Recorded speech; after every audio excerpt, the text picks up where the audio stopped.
What's going on, guys? I'm Tommy, and I'm coming at you with an action figure review. Today I'm going to be reviewing Hasbro The Black Series Anakin Skywalker from Ahsoka. One of the most emotional moments for me in the Ahsoka series was the return of Anakin Skywalker, their first real reunion as Master and Apprentice since the Clone Wars era, when Anakin and Ahsoka last saw each other in Season 7 of the Clone Wars. I thought it was a very powerful moment. Every time I watch the show, it moves me, and seeing that we get a flashback Anakin to those Clone Wars flashbacks from the series really make me happy. There's been a lot of debate and a lot of discussion around this particular figure in the community, and we're going to kind of dive into that as we open this copy. However, first I just want to point out I did pick this up at a physical location at one of my local Walmarts in the new Power the Force shipper that's been showing up in Walmart locations all over the United States. If you want to check out my vlog where I showed myself finding those figures, you can check that out on the channel. As for this figure here, he is a mainline release here in 2025. He's going to come in the standard packaging for the Black Series right now. So you've got your Black Series logo up at the top, your big plastic window showing you the figure and his accessory. You have the character's name in vertical text here, as well as the number 17 for the Ahsoka subline down below the window. You get the Ahsoka subline color in that banner there with the show's name, and then you have some logos and legalese down at the bottom. On this side of the box here, you're going to get that mural art showing you Anakin and just a little plain background in the back there. This looks okay, not exactly like Hayden Christensen, but it's good enough. You have the character's name down at the bottom. On the back of the box, you've got the Black Series logo, that same mural image we saw on the side of the box blown up a bit, the character's name, and a bio in about 1,000 different languages. This bio reads, "In the world between worlds, Anakin Skywalker appears to his former Padawan Ahsoka Tano to teach her one last crucial lesson." We reiterate, he is number 17 for the Ahsoka subline. You have all your legalese down at the bottom. Guys, please don't feed this action figure to your babies. On this side of the box, you get your Black Series logo as well as that same color banner with the wraparound window. And then we have more legalese on the bottom, and on the top, nothing. That about wraps it up for the packaging on this guy. Let's get him opened and we'll check him out.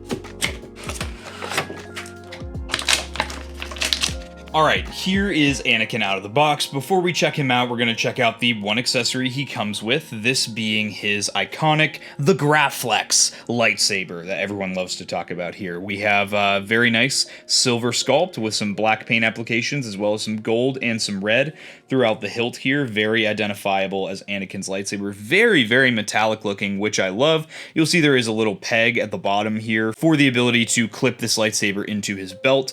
For the lightsaber blade, you get that nice deep blue translucent color here. I like when they do these deeper, more vibrant colors for the blades. I think it just works a lot better for the line, makes them pop more on the shelf. Obviously, this blade is removable, as most Black Series lightsaber blades are. You have a nice deep peg there. This is what they look like when separated, and there seems to be a little bit of a groove in the bottom of the blade here, so there is technically a right way to attach this. You'll see that the emitter of the hilt here is asymmetrical, so there is technically a right way to attach this here. But overall, great accessory. We'll show off the weapon storage later. Now let's take a look at Anakin here. So there is a lot to talk about with this Anakin figure. The first thing we're going to look at here is the likeness. Now, I don't think this really looks like Hayden Christensen. I can see it from certain angles, but from others, I just don't. However, I think this is the best looking Anakin Skywalker likeness in the Black Series thus far. So I will definitely hold to that statement. I mean, it looks fine. It's definitely passable. They got the scar on his eye. They got, you know, all the details right. I think everything as far as paint apps go look nice and clean.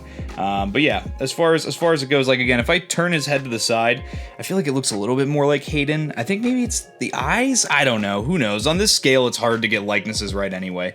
The hair is sculpted very nicely. I don't really see any wash or any sort of paint application. Maybe a little bit of a wash on the back of the head, but nothing really noticeable. You'll see here on one of the pieces of shoulder armor, which are on an O-ring system on this figure, there is a little bit of an embedded Jedi symbol, and then you do have that painted there too, which is nice.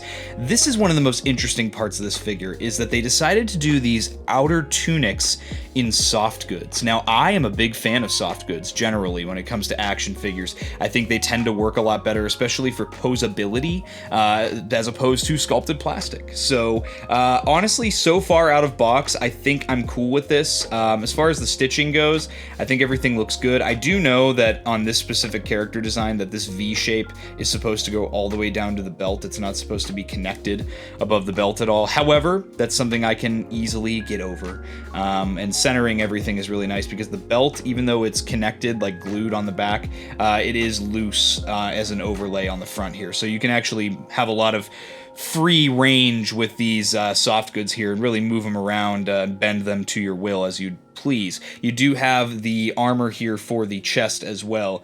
Seems to be another overlay piece, which is nice and flexible, should be helping with that articulation. The belt has some really, really nice paint applications as well. You'll see some of these pouches and cylinders and such have some paint applications. Nothing really on the back, but some of the ones on the front do, and you can see the peg hole there for if you want to put his lightsaber on the belt. The gloved hand that covers up his robotic arm looks really nice as well. The buckles are all painted very nicely, and you'll see the black straps are too. As far as this glove, this one is much more barren of paint apps, but I mean, it's just a glove.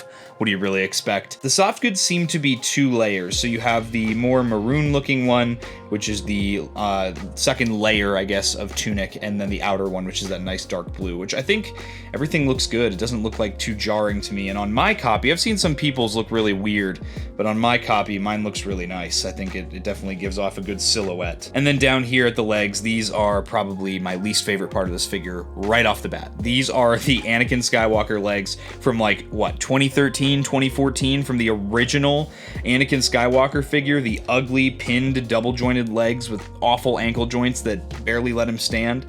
They seem to be pretty tight out of box, but I've had plenty of issues with them over time. Again, here it is right here. He leans forward just on his own weight, and that sucks because the ankle joints are so loose. But I guess at the end of the day, it is what it is, and, you know, I still bought the figure, so there's not much that I can do there. Aside from just sculpted pants and sculpted sleeves, there's not really much for me to show on this figure. He's a lot of reuse, not a whole lot of new on this figure, so why don't we just get into the articulation and we'll go from there. So as far as articulation goes on Anakin, he does have the barbell jointed neck. So you're going to have a ball joint at the top of the neck and a ball joint at the bottom of the neck. It's going to give you some nice range, so he can look down a fair amount, and even though the hair is sculpted, so it's going to kind of ride into the armor, you can still get him to look up ever so slightly. He can tilt his head side to side pretty nicely, and he can also look right and left. There are some butterfly joints which are tucked up underneath all these overlays in the O-ring system of the armor here, and those do have some really, really wide range, which I'm very happy about. With a Jedi figure, these characters are very acrobatic, and, you know, you want them to hold their lightsaber in 2 hands very easily in a lot of different poses, so it's great to have a good range on that butterfly joint. He does also have a hinge and swivel at the shoulders. Now, because the shoulder armor's on an O-ring system, you can get those shoulders to just above that 90-degree mark, literally just a hair above. And the shoulders do swivel a full 360 degrees. However, I would recommend, if you're going to do that, to keep the shoulder armor with the arm, because if you try to swivel the arm all the way around without keeping that armor with it, it's just going to stress the plastic of that O-ring system. He has some deep cut single jointed elbows here. Those have some nice range, get you past 90 degrees, and there is a swivel at the top of the elbow as well. And then for the wrists, he has the hinge and swivel. So the right wrist has a hinge and swivel, he has a trigger finger for some reason, and there is a horizontal hinge there. And then he has another trigger finger on the left hand with a swivel and another horizontal hinge there too. As far as the midsection goes, Anakin's going to have a ball joint at the waist, and that's going to give you some pretty nice range of motion there. We'll pull up his tunic here a little bit, and you'll see the exposed sculpting there. He's going to have some ball joints at the hips, which are going to have some awesome range. One good thing about this being the older legs is that there is a cut for the thigh swivel there, which is going to give you some great range, especially with those legs being pinned. Having pinned legs with no thigh swivel would be pretty bad. We do have the pinned double jointed knees, which I absolutely despise. They get you some really nice range. They get you better range of motion than the newer single jointed legs. However, that's very ugly from the front, and Anakin's honestly probably, in my opinion, the worst offender of having ugly pinned double jointed knees with that exposed hinge at the front of the leg there. And that's just my personal preference when it comes to action figures. Now, looking at the bottom here, you get your forward facing pin for rocker at the ankle. You have a hinge, which gets gets you just a little bit of forward, which isn't horrible, and it gets you plenty of back as well. Honestly, very underwhelmed by the articulation on this guy. I think for Anakin Skywalker, I was just maybe expecting more. And I think that kind of left me disappointed, especially the legs here. I already know it's going to be a pain to try and pose this guy in some more dynamic poses, and that's unfortunate. That shouldn't be the case for the Chosen One. However, I guess it's neither here nor there. The figure's out, I bought it, and I'm reviewing it today. So let's get him posed up with his lightsaber and get him in a few action poses. So as I showed off before, lightsaber does remove from the hilt here. Then you have your corresponding peg hole for that lightsaber hilt. Sits nicely in there, very firm connection, and it passes the shake test as well. And then if you look at that there, it looks very nice on the belt. I mean, it looks very proportionate. However, this is Anakin Skywalker, so why don't we get him with lightsaber in hand? Most Jedi do cross draws on their lightsabers, so you can just get a basic, this is like if you don't have a lot of room on your shelf, here's a good basic pose for your Anakin figure. I think this looks nice. One of my favorite Anakin poses from the promo shots for Revenge of the Sith is the one where he has his lightsaber over his back, and while you can't really get that perfectly with this figure, I still think it looks cool enough as a good pose for the shelf. And here's Anakin in a little bit of a lower stance here with the lightsaber in two hands, which again is very easy to do with those butterfly joints. Just be wary of those legs, as again they are very dated and it can be very difficult to get him into good poses without him falling over. Here we've got Anakin in a one-legged pose, which is extremely difficult with those dated legs, but I am a really good poser. I hate to pat myself on the back, but I was able to get him in a really cool pose. I imagine he's grabbing someone with the Force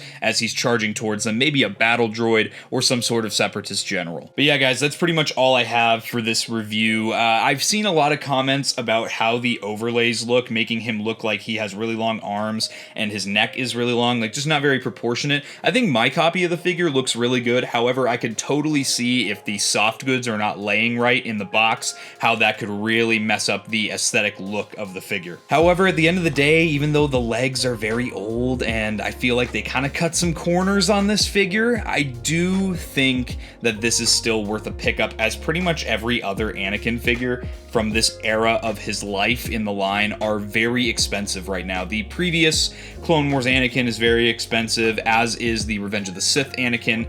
While I think that collectors should definitely hold on, there's definitely going to be a Revenge of the Sith Anakin coming soon. I think this is still worth a pickup for 25 bucks. If you don't have an Anakin in your collection, this is one of his most iconic looks, and I think it's worth it. Basically, it's good enough, in my opinion. I don't think it's the most amazing figure, but it's good enough. And with that, guys, I hope you enjoyed this review.